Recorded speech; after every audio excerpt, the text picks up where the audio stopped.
हिमाचल प्रदेश सरकार छात्रों की संख्या के आधार पर प्रदेश में सरकारी पाठशालाओं का विलय करने जा रही है। इसकी प्रक्रिया प्रदेश में पहले से जारी है। इससे पहले 2 या 2 से कम संख्या वाले विद्यालयों को प्रदेश सरकार ने नजदीकी स्कूल में विलय करने का निर्णय लिया था। इसी क्रम को आगे बढ़ाते हुए अब प्रदेश सरकार ने 700 ऐसे स्कूल चिन्हित किए हैं जिनका नजदीकी स्कूल के साथ विलय किया जाएगा।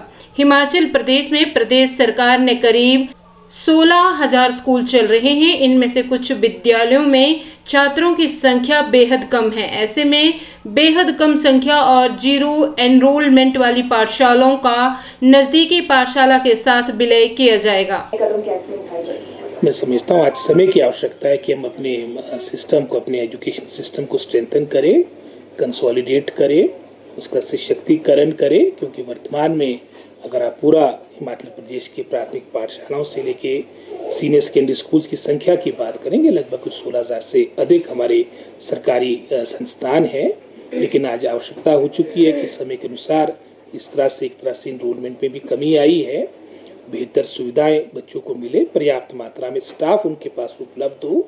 और इस विषय को लेके जब हाल में फाइनेंस कमीशन का भी हमारा हिमाचल का दौरा था, शिमला का दौरा था, काफ़ी विस्तार से इस पर चर्चा हुई। उनकी तरफ से भी सुझाव आया है जो पहले से ही मैं समझता हूँ हमारे विचाराधीन है कि हमने जहाँ पर स्ट्रेंथ कम है स्कूल्स में बच्चों की और नज़दीक में ही उदाहरण के तौर पे 1.5-2 किलोमीटर में दूसरा हमारे पास वहाँ पर पाठशाला है, तो हम ऐसे स्कूल्स को मर्ज करें। तो इस सोच के साथ पिछले वर्ष भी हमारे कई आपके लेस देन 2 जहाँ पर 2 या 2 से कम बच्चे थे, डिस्टेंस भी नज़दीक था, तो इन स्कूल्स को मर्ज किया गया। जीरो इनरोलमेंट के भी कुछ स्कूलों को मर्ज करके लगभग की संख्या 700 के आसपास बनती है। और इस वर्ष भी मैं समझता हूँ हम ये प्रयास करेंगे कि जहाँ पर हमारी स्टाफ का कमी है, जहाँ बैच वाइज के माध्यम से, डायरेक्ट रिक्रूटमेंट के माध्यम से भी अपने ये खाली पड़े पद है उनको भरने की कवायद प्रारंभ है।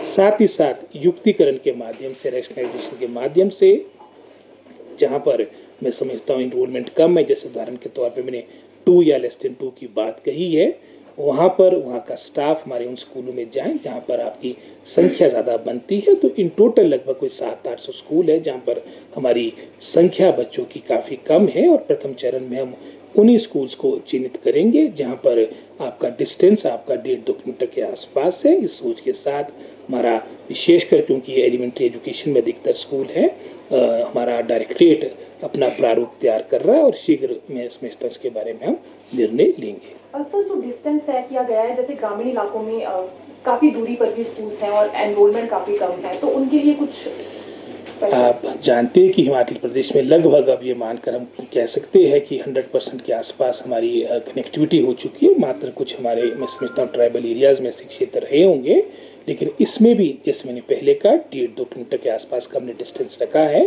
बच्चों को भी असुविधा ना हो। लेकिन बच्चे वहाँ पर मात्र, मैं समझता हूँ, स्कूल खुले रहे, टीचर वहाँ ना हो, उनके एक तरह से हाजिरी तक सीमित हो, उसका भी मैं समझता है कि इंजस्टिस उन बच्चों के साथ होगा।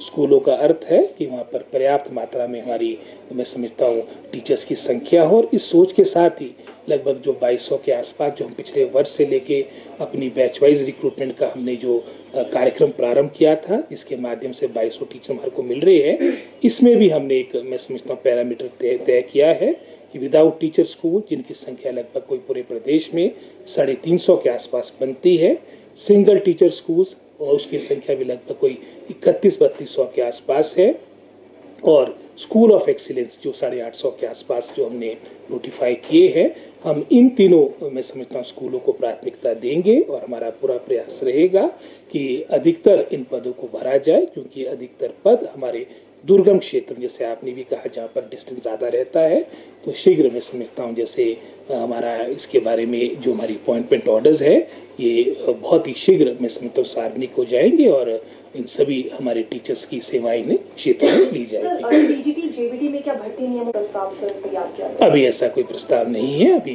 जो आपके आरएनपी रूल्स है उसके अकॉर्डिंग ही इनकी रिक्रूटमेंट हो रही है। सर, एनटीटी में एक इशू आया है, आंगनबाड़ी वर्कर्स ने अल्टीमेटम भी दे दिया है कि 18 जुलाई को वो धरना प्रदर्शन करेंगी, 70% कोटा उन्हें दिया जाए। अब प्रॉब्लम थोड़ी डिपार्टमेंट में एजुकेशन में ये कोटा सिस्टम की भी काफ़ी रहती है और इसके कारण कई दफ़ा ये अपॉइंटमेंट्स हमारी जो आपकी मैं समझता हूँ दिनों और महीनों में होनी थी उसमें कई साल लग जाते हैं। कई कोर्ट मैटर्स भी काफ़ी टाइम से लंबित रहते हैं। आपने देखा होगा पीछे आपके शास्त्री का था या आपका जेबीटी का था, काफ़ी लीगल बैटल्स इसमें रही है। मैं इसको आपने मामला मेरे संज्ञान में लाया है, इसको देखेंगे। लेकिन सरकार बिल्कुल स्पष्ट रूप में चाहती है कि जो हमारे प्री नर्सरी स्कूल्स है ये प्रदेश में फंक्शनल हो, और इसी सोच के साथ हम लगभग कोई 6100 के आसपास एनटीटी टीचर्स को रिक्रूट करने का जो माननीय मुख्यमंत्री ने अपनी बजट स्पीच में भी कहा था, कैबिनेट से भी उसकी स्वीकृति मिल गई है। ये कार्यक्रम शीघ्र प्रारंभ करेंगे। सर, स्कूलों में नशे के खिलाफ एंटी ड्रग्स फाइट्स बनने जा रहे हैं, कब से ये बनेंगे और किस तरह से बच्चों को जागरूक किया जाएगा? मैं समझता हूँ एक प्रभाव बड़ा महत्वपूर्ण हमारा एक कार्यक्रम पुलिस विभाग हिमाचल के द्वारा in coordination with education department चला है, और इसको और मैं समझता हूँ दृढ़ता के साथ इसका हर तरह से इसको लागू करने के लिए जो भी मैं समझता हूँ डिसीजंस लेने पड़ेंगे एजुकेशन डिपार्टमेंट के स्तर पर वो लिए जाएंगे। और इसको मैं समझता हूँ एक प्राथमिकता के आधार पर, क्योंकि एक बहुत बड़ा ये भी एक मेनेंस प्रदेश में आ रहा है और इसके लिए डिपार्टमेंट सजग है।